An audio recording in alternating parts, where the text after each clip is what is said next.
job, everything you work for. I don't want you getting tangled up in this. I don't know if I'll follow the rules. You know you can't get rid of me that easily. Come on, seriously. If the roles were reversed, would you risk it for me? This is off the record. That means you don't talk about it. You think he's really gonna show? He'll show. They all.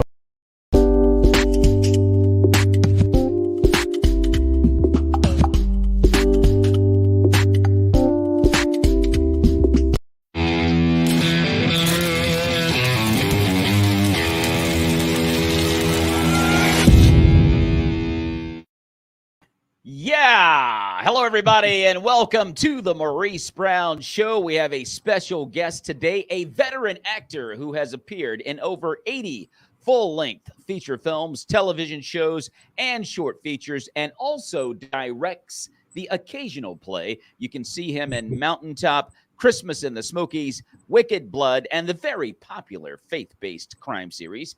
A trailer we were just viewing, Vindication. Ladies and gentlemen, please welcome to the show the very talented Timothy Perez-Ross. Hello, Tim. How are you? Hi. Wow, that was some opening. Thank you. And great graphics, too. Well, thank you. I appreciate it, man. It's an honor to have you on the show. And a lot of folks watch Vindication. You're in episode 3, a hugely popular faith-based crime series.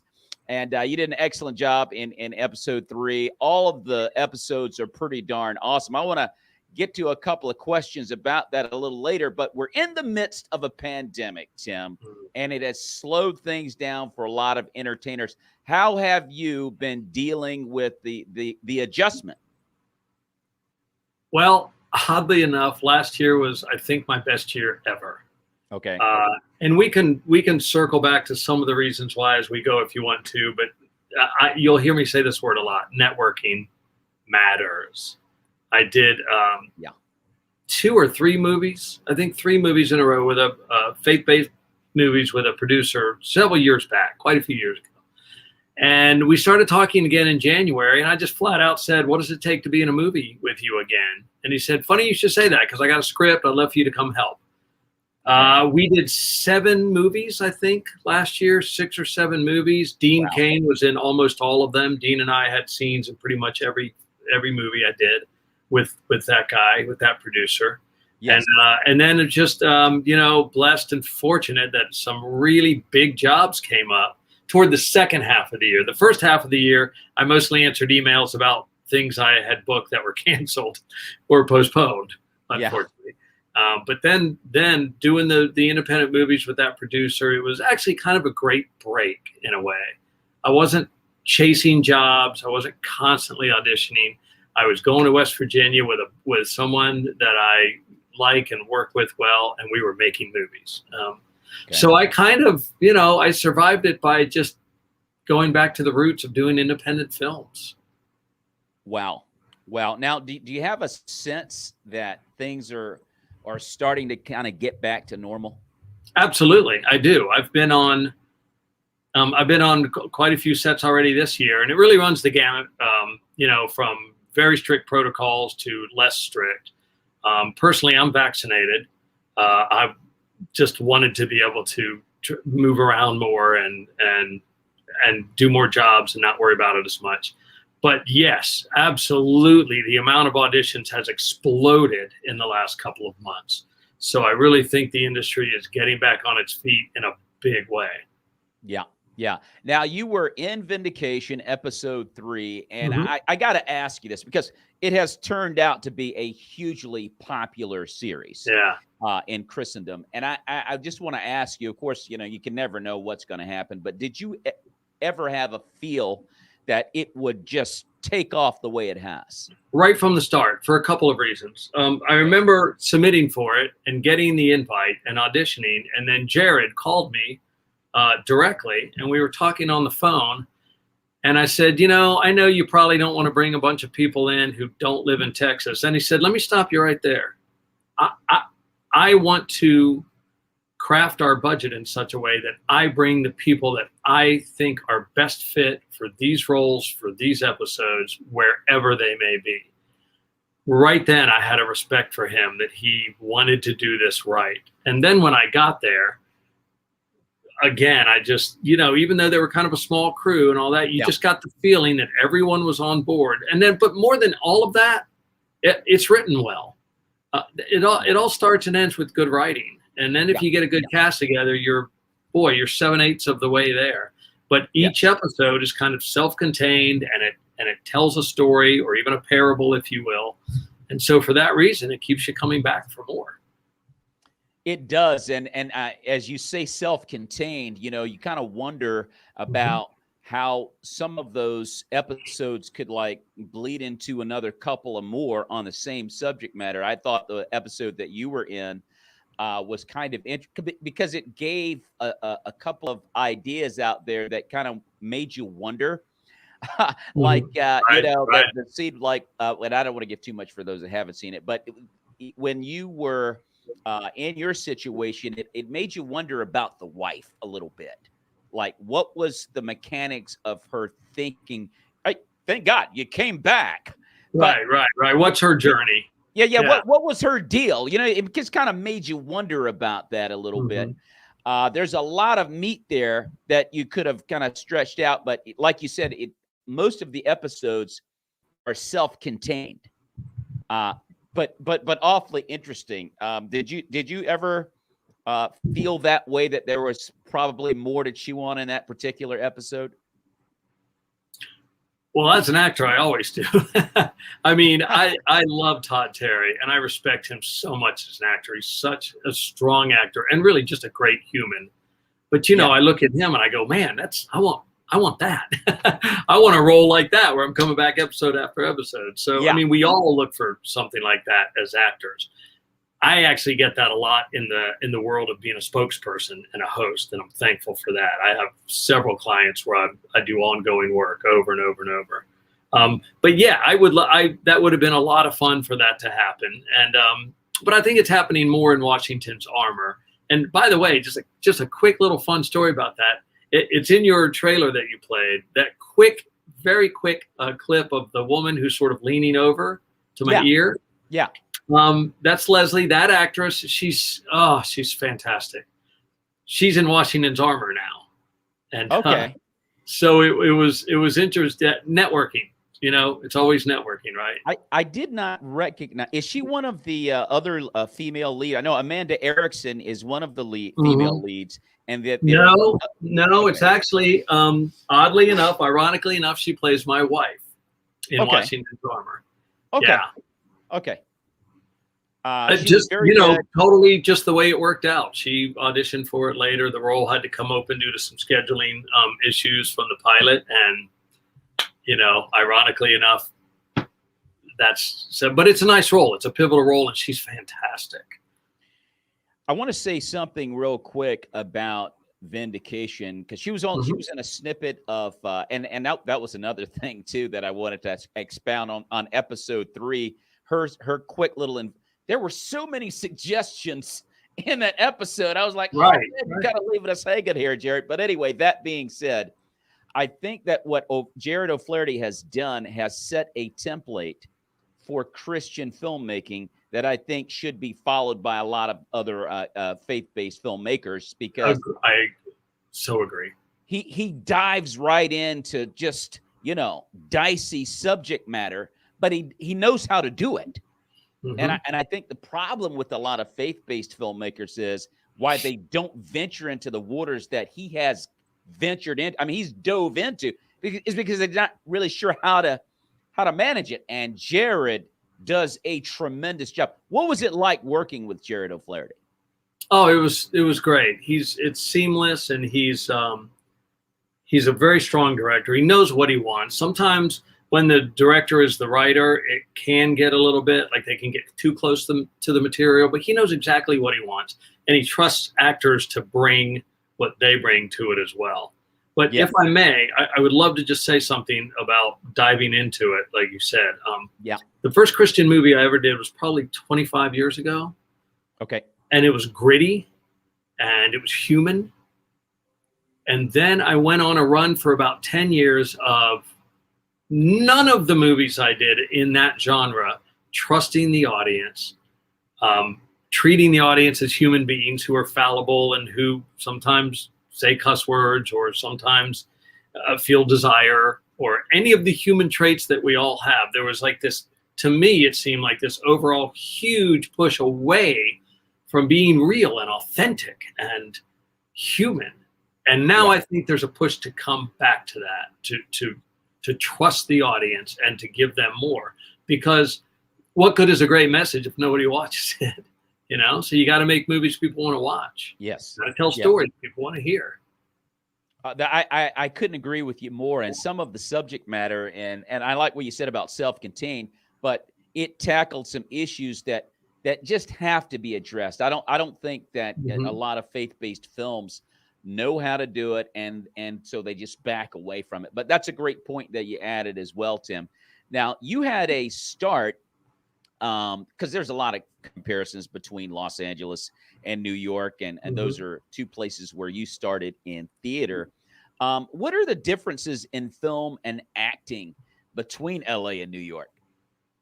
Well, you know, I did a lot of regional theater, and then I did some theater in New York. And I mean, the most obvious difference is there's simply more theater in New York. There just is. Yeah. I chose to go to LA because I'm fascinated with film, with the creativity of film and the storytelling aspects. So I would say the main differences between those two are that New York is more theater and LA is more film and TV. I will also say that in New York, at least in my past experience, you're kind of looked at with more respect if you're a legitimate theater actor, if you're a strong actor. In LA, it's just not as important.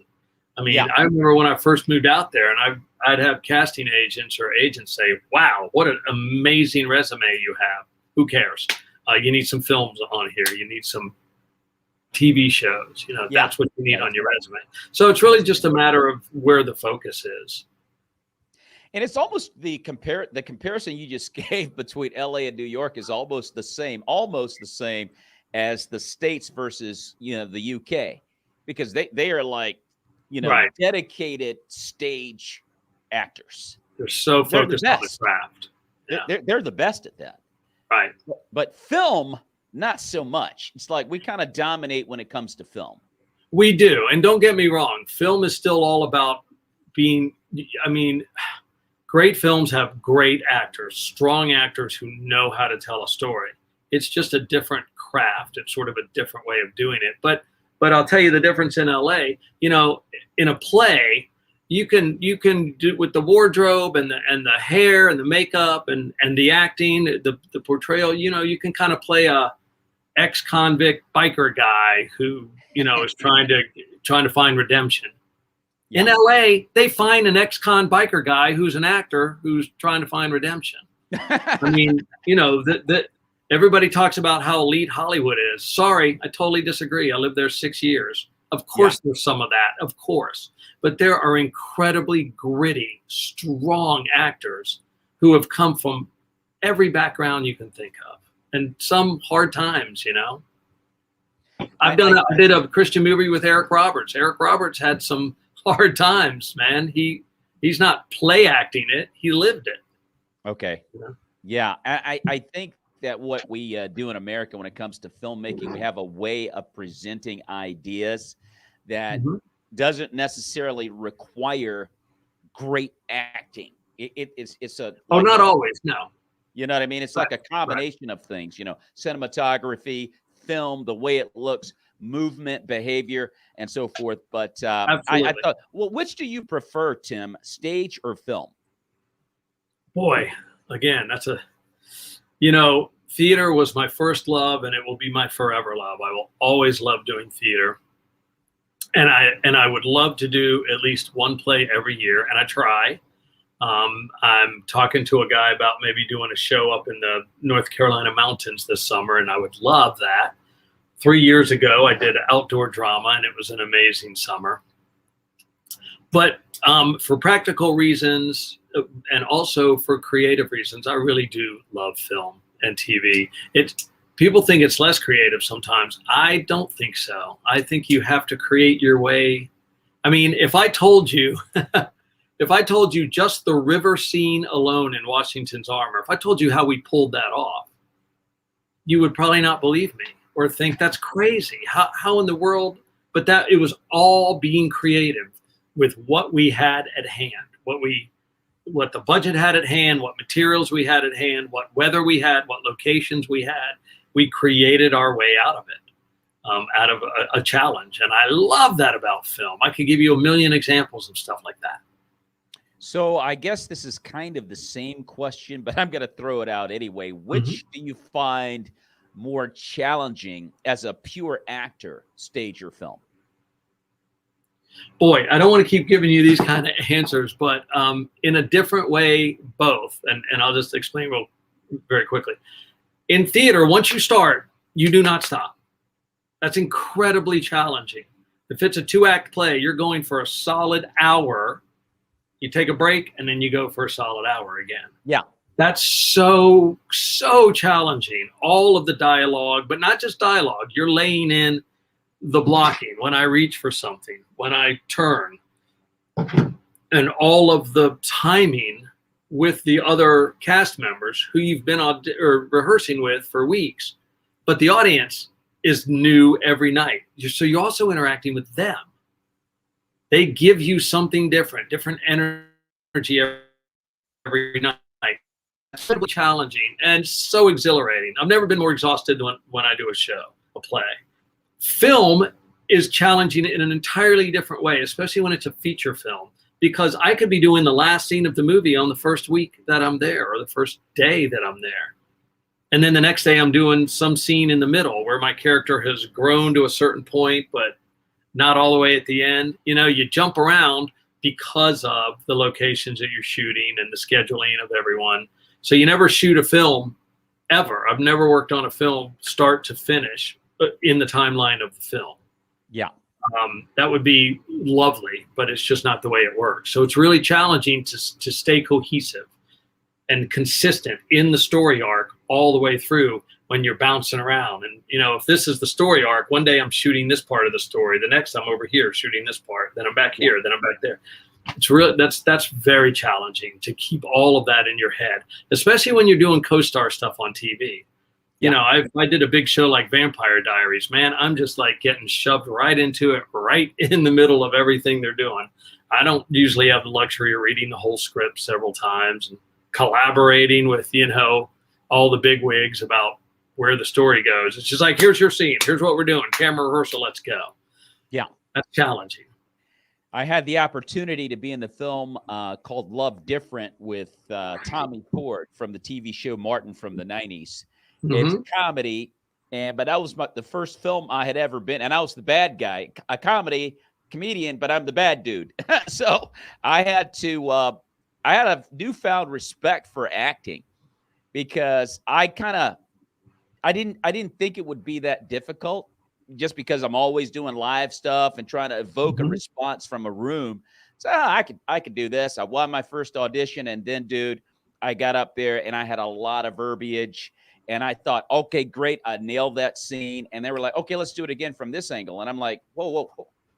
We're going to do all of that again? Yeah. You know, and it was just a lot of pressure for me. I felt that pressure of, you know, wanting to nail the scene and so forth, and having to do retakes and so forth. But I want to ask you this in regards to butterflies and nerves. And you get, I mean, I know that guys in stage, they deal with it. I saw a roundtable where they talked about the director would leave a bucket on the side of the stage, you know, in case you needed it. How do you deal with nerves and butterflies before you perform, Tim? I promise you, I'm telling you the truth. I'm not exaggerating. I have never been nervous a day in my life on stage, ever. Wow. I can sit on stage as a character and hold a cup of coffee in front of 1,000 people, and I'm not shaking. I'm not weird because I'm being someone else. Now, if you put me up in front of all those people with a microphone and I have to be me and start talking, that's a whole different ball game. I'm really nervous in that kind of setting. Okay. So the only time I've really been nervous in this business is when I have been on a very big project. Okay. I did a movie with Barry Levinson, who won an Academy Award for Normal People. Okay. Or Kramer versus Kramer. I think it was that one. Okay. And, the first day I show up, I'm standing there with an Academy Award winning director, and the scene is all me. It's all me. And they have closed down an entire block of a town and dressed it out as a festival, like a summer festival. Yeah. And it's all for my scene. And I'm standing there with Barry Levinson, who's just won an Academy Award years ago. And I was, and Barry doesn't really follow the script much at all. So he was telling me, all right, here's the gist of what's going on. She's trying to do this and you're trying to get information out of her, and let's go. And I just, it was nerve-wracking, absolutely nerve-wracking. Yeah. And then a few other times on really big shows where I'm the co-star, and I just, I'm only there for that day and I don't really know anybody. And I'm acting almost all of my scenes in any TV show I've done have been with the main, like one of the absolute main characters. And, so they're there, they're all comfortable. They're, the star. And Yes. to play catch up that's very nervous inducing too. Now you mentioned Washington's Armor, Mm-hmm. and you're going to be co-starring in this new mini series, and you had the opportunity. You mentioned one of your cast mates in Vindication, and also Todd Terry and Amanda Erickson are also Right. part of this Mm-hmm. project. Yes, they are. Can you tell us a little bit about Washington's Armor? I'd love to. In fact, I'll make this announcement live. It's on the Washington's Armor page, but it's no longer a miniseries. It's going to be a trilogy of 3 feature films, 3 full-length feature films, kind of like The Hobbit, if you will. So now we're finishing the first film so that they're hoping to air it by Thanksgiving. Okay. But it is based on true events. We are all playing, most all of us are playing real people or historic figures. Yeah. And it really tells the story. And I'm actually listening to a comprehensive biography of George Washington's life right now not right this second, but, and it really does, it does validate a lot of the things that we're doing in the script, but it's about the part of his life that so few people know about. When he was first a soldier, when he was first coming up as a man, when he first met Martha, and all of the forces that shaped him to become the person, the founding father, the general of the Continental Army, to become that man. It all started when he was in his 20s, and he believed so strongly in divine providence. He said himself, "I believe that divine providence is saving me for some greater good, some greater act later in my life." And his personal physician is quoted as saying, it's written in his diary or in a letter, "I believe that God is protecting this young man for some greater service to his country later." So it's this fascinating look at his life and how he felt, about his place in the world and his belief in divine providence and how it was shaping him. And it's fascinating. And I get to play a character who is absolutely noted by historians as saving his life on at least 2 occasions. And no one knows no one knows this man in history except historians. Wow. And that fascinates me because without him, there would have been no George Washington. Without his guidance and his mentorship, not to mention saving his life. And it fascinates me how little I've been able to find about him or how little there is out there. That is quite interesting. Well, now, how can fans see Washington's Armor? What platform? Well, so the first movie's not finished yet. They were trying to finish as many episodes as possible before they posted any of them. Now that it's a full-length feature, as I said, they hope to air it by Thanksgiving. And there are several platforms they're talking to. So I do believe it will end up being a large one. We'll see. I don't know for sure. We're going back in June to do a bunch of battle scenes, and then I think maybe once more in the summer to finish out volume 1. So hopefully that'll. What I do encourage people to do is please join the Washington's Armor Facebook page. I think it's just called Washington's Armor. Just Google it, and so you can keep up with the events as they unfold, as we get more of it finished. Now, Tim, you've got quite an extensive resume in acting. I mean, you've done a lot of, and I mean substantive stuff too, whether it be commercials or film or stage. You've done a lot of acting. I'm quite impressed with your resume. And you know, there's a lot of ups and downs in this business, rejections, auditions, what have you, missed opportunities. And then all of a sudden, you know, a boon occurs and, you know, things are going really well. It's just up and down, and it can be pretty frustrating. And just the mechanics of acting can be pretty darn challenging as well. Mm-hmm. What is the biggest thing after all these years and all this experience that you have amassed over your time in acting? What's the biggest thing about the craft that you have learned that's made you a better actor? Oh boy. Well, I mean, if you're talking about the craft, well, first of all, probably the biggest thing I learned is that I am a business. I am my business. Yes. And I need to run my business as such. Branding, my work, my outreach, my promotion, my marketing, all of that is me. I'm that. I am the product. But at the same time, I also have learned that I try to take me out of the equation. You know, when you're playing a character in a narrative like Washington's Armor, I have to find things about Christopher Gist that are in me, the kinds of character traits that I could see myself doing, like this person. That's how you make it the most authentic. So I guess, you know, the biggest thing that I really learned is, first of all, that you can never perfect it, and you should embrace that. You should always be learning, always be working, always try to take classes if you can, constantly work on the craft. So that's the artistic side. But the other side is really the business. And so much of my success now is because I planted so many seeds for so many years, did terrible little jobs sometimes, created all sorts of relationships with casting agents and casting directors and producers, and networked and stayed in the game and stayed on people's radar. I can tell you my 2 biggest jobs in the last 2 years are an international documentary I hosted for Inspiration TV, a fake network, and Washington's Armor.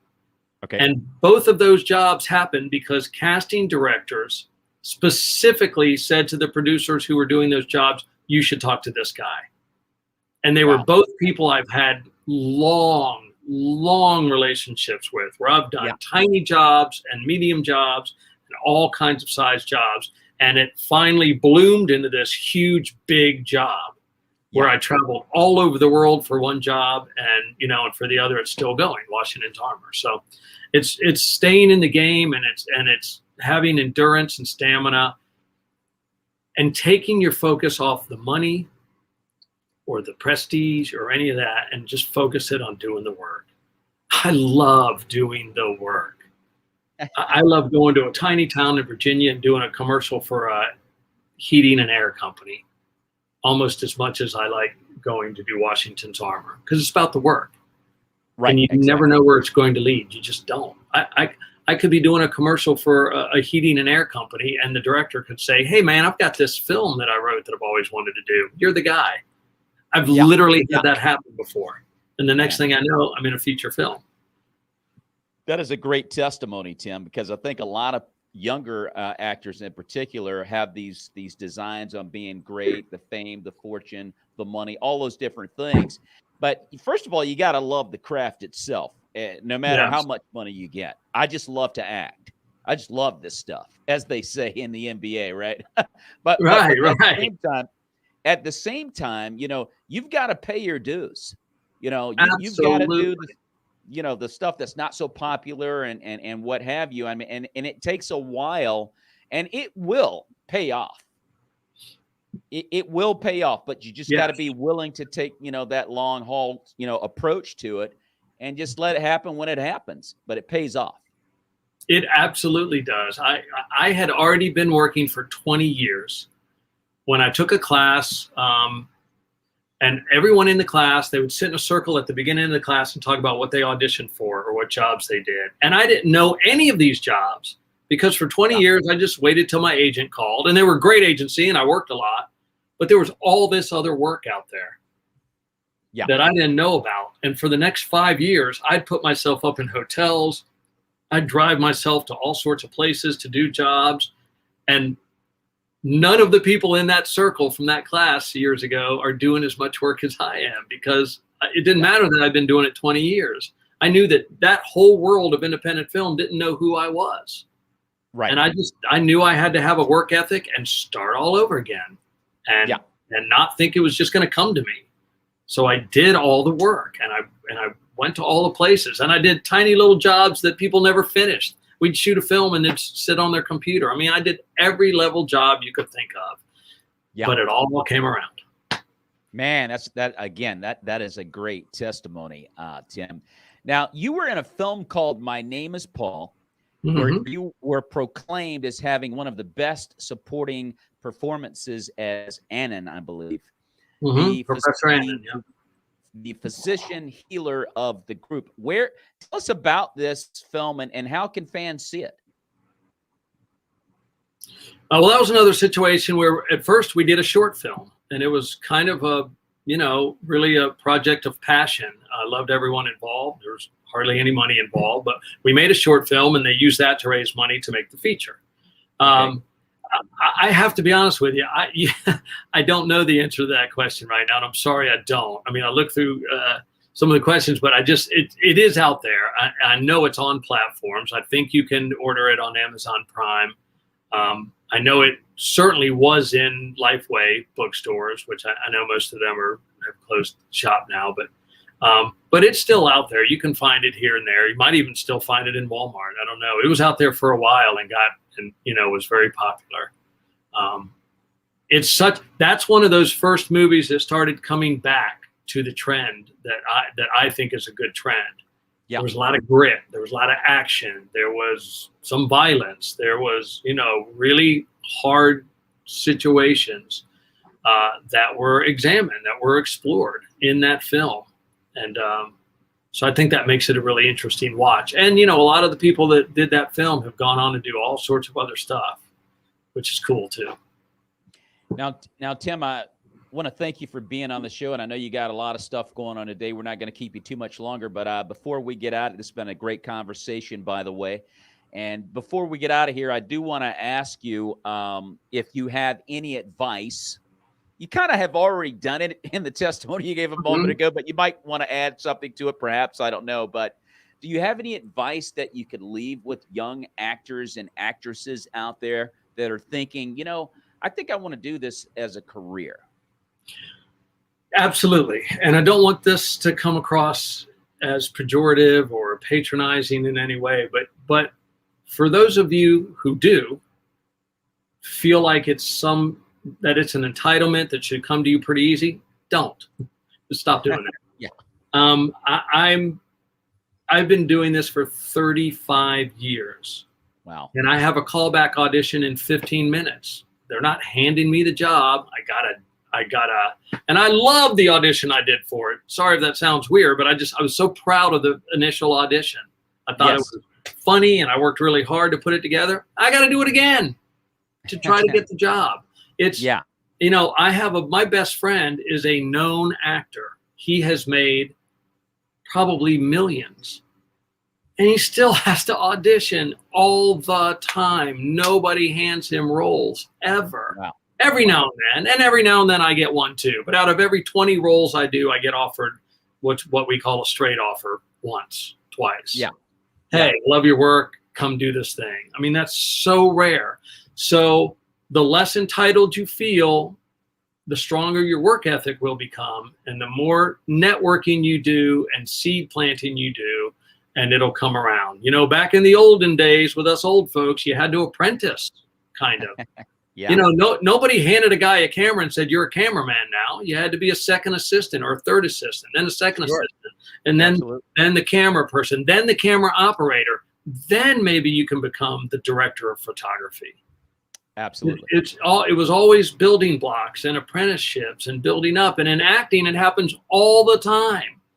I see stars that I don't watch a ton of TV, so I'll see stars and think, man, that guy came out of nowhere. And then I'll really do the research and realize that they've been working forever on little bitty parts and co-star stuff and guest star stuff, and then recurring. And then the next thing you know, they're a star. You know, so it's the overnight success thing. Total myth. It's such a myth. Yes, sir. But have fun with the journey. You know, have fun with telling the stories in the journey, and it'll come. Great advice, Tim. Great advice. And how can fans follow you on social media or by website? Well, they can go to my website, which is timrossinc.com, timrossinc.com. It needs updating badly, but I'm always working on it and updating it. And you can just Google me on Instagram. I should know what my handle is right now, but I think it's Tim Ross Inc. also. I have Tim Ross Inc. for a lot of things. Tim Ross Inc., like Tim Ross Incorporated, for my website, for my for email, for Instagram. So that's the best way to find me on Instagram or on my website. Awesome stuff. Ladies and gentlemen, we've been talking with Timothy Perez-Ross, who has quite a resume. You can see him in Vindication and also Washington's Armor, which is coming up around the holiday period of the year, maybe Thanksgiving. So be on the lookout for that, Timothy Perez-Ross. Now, if you've enjoyed this conversation, hey, like it and share it and subscribe to Maurice Brown Comedy Channel. And if you're coming in like right about now and you're like, oh, darn, I missed it. It's okay. You can watch the replay at about 3 p.m. on the Creative Motion Network on Roku TV, the Maurice Brown Show with actor Timothy Perez-Ross. Once again, Tim, thank you so much for being on the show. God bless you. May the peace of the Lord be with you and your family, brother. God bless you. Thank you so much, and to you. It's been a lovely conversation. You're fantastic at what you do, so I hope everyone likes it. Amen. Thank you, Tim. God bless you, bro. Thanks.